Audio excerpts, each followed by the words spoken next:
Many economic and financial processes evolve continuously, even though we observe them only at discrete times. To model them, we need probability and econometric tools that operate in continuous time.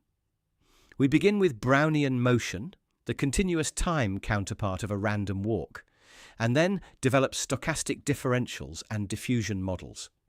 The discussion is academic and focuses on modeling, estimation, and inference rather than on financial recommendations.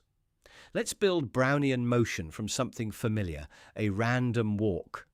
Picture a sequence of independent shocks, each a standard normal draw. At each step, our process moves by one shock. So after t steps, its position, measured from where it started, is simply the sum of those shocks.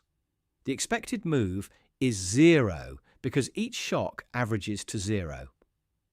The variance is t because independent variances add, so the standard deviation grows with the square root of elapsed time, not in proportion to time itself. This square root scaling separates random fluctuation from deterministic accumulation. If elapsed time is divided into smaller intervals of length delta, an appropriately scaled innovation over one interval has variance delta and standard deviation equal to the square root of delta. Summing many such increments over a fixed horizon preserves total variance.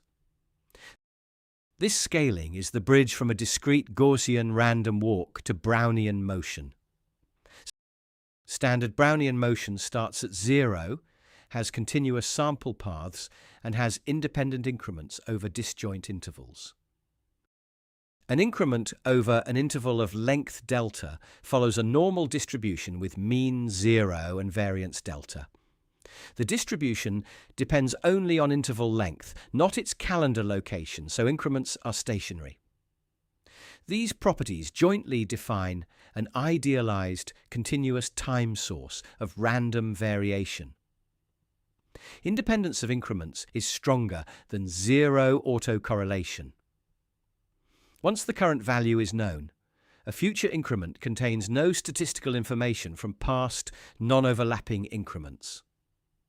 Brownian motion itself is not stationary because its variance grows with time.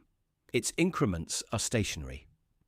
Confusing the level process with its changes leads to incorrect claims about means, variances, and the applicability of time series methods. The notation dB at time t represents an infinitesimal Brownian increment. It should not be interpreted as an ordinary derivative times dt. Conditional on current information, its mean is 0 and its variance is dt.